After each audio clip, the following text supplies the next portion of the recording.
Now we've done this before, but just for review, this is your total sum of squares, this is your sum of squared regression, and this is your sum of squared error. Be careful with those three. The reason I say that is error and residual are the same thing, but residual starts with R, right? And so that can make you get confused with SSR being sum of squared regression. Books are also not very good about the order of these. In fact, you've probably seen me do both already. Or sometimes I might write this as SST, and sometimes I might write this as TSS. Right? So you have to kind of be careful when you look at these abbreviations. Now, this relationship here will always hold, and this relationship here actually explains the mathematical relationship that's going on.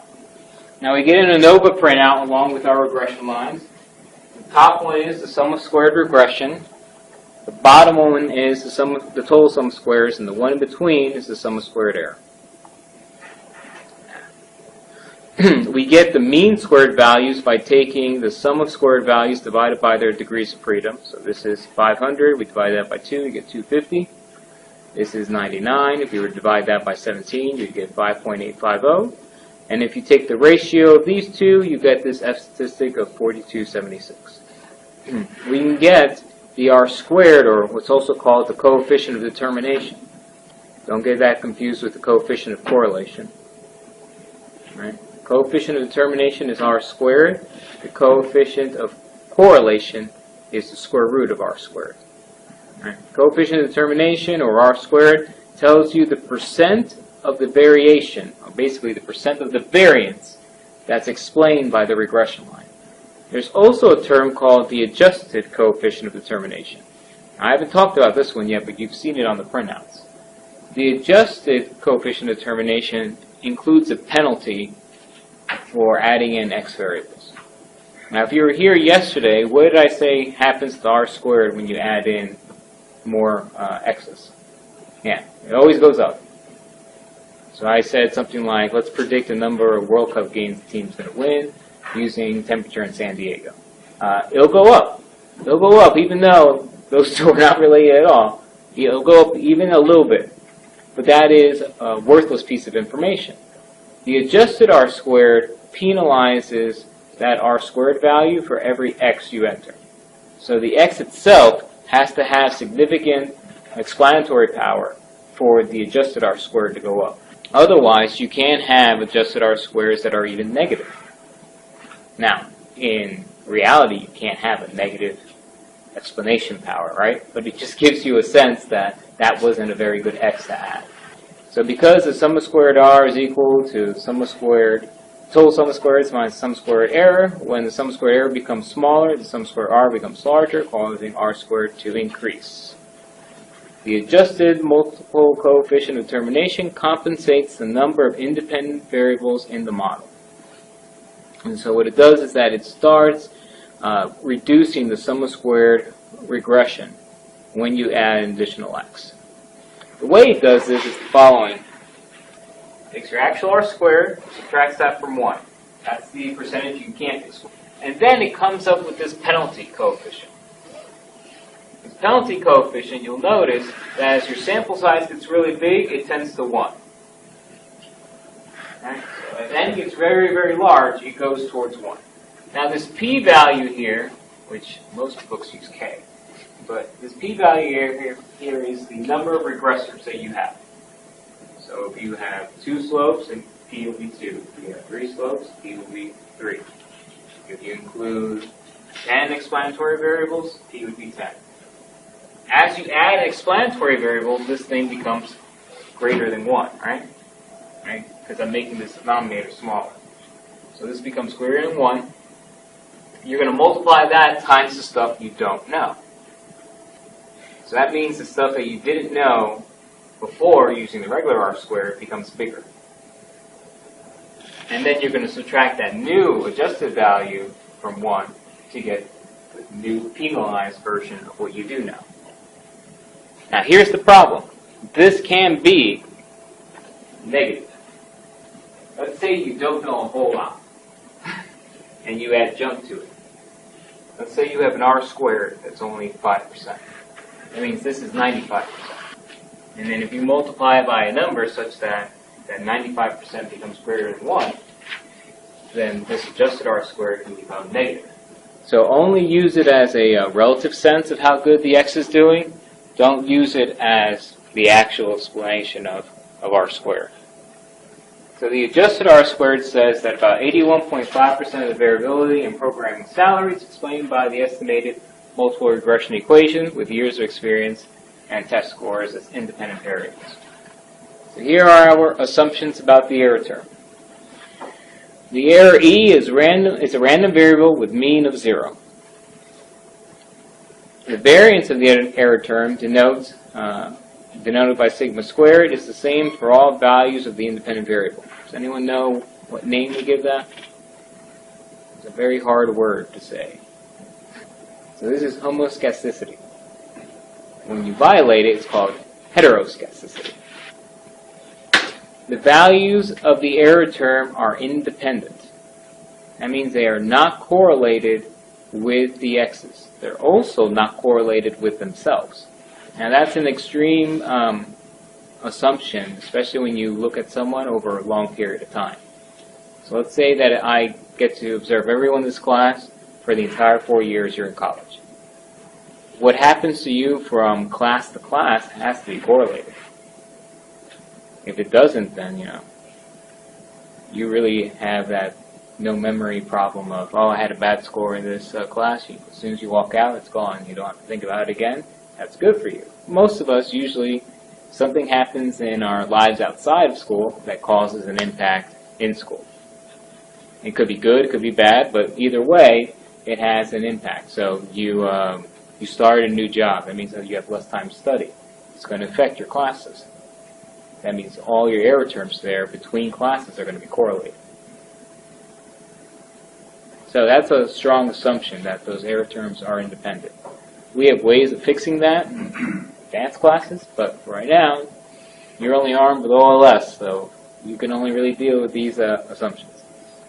And the last one is an assumption we make in order to do testing. You actually don't need to make this assumption to estimate. All we need to estimate is that the error term has a mean of 0 and is independent of the x's. That's all we need to estimate the betas themselves.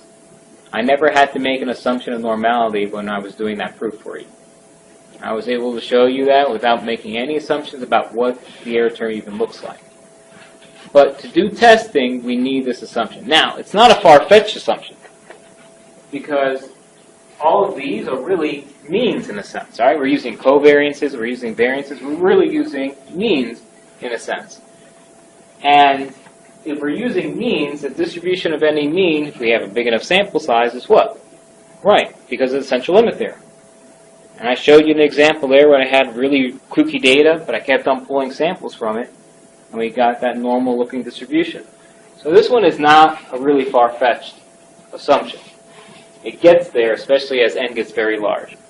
So when we're testing for significance, we have two statistics that we're going to use often. The t-test, which we're hopefully very familiar with by now. We can use that to test individual coefficients.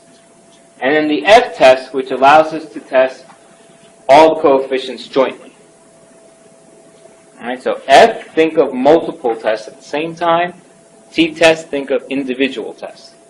The f-test is used to determine whether a significant relationship exists between the dependent variable and the set of all independent variables. You can also use the f-test, although we don't do it in this chapter, to compare one model to another. The way we do that is we take the mean squared error from one model and the mean squared error from another model, and we take their ratio. Now think about that. The mean squared error is a variance, right? You sum up all the error terms, you divide through by its degrees of freedom, so it's a variance. So the mean squared error from another model is also a variance. And we define our f-statistic as the ratio of two variances. So we could say, I think model 1 is better than model 2. I think model 1 is better than model 2. In the case of regression, whenever we say something is better, we're saying it produces a smaller variance of the error term.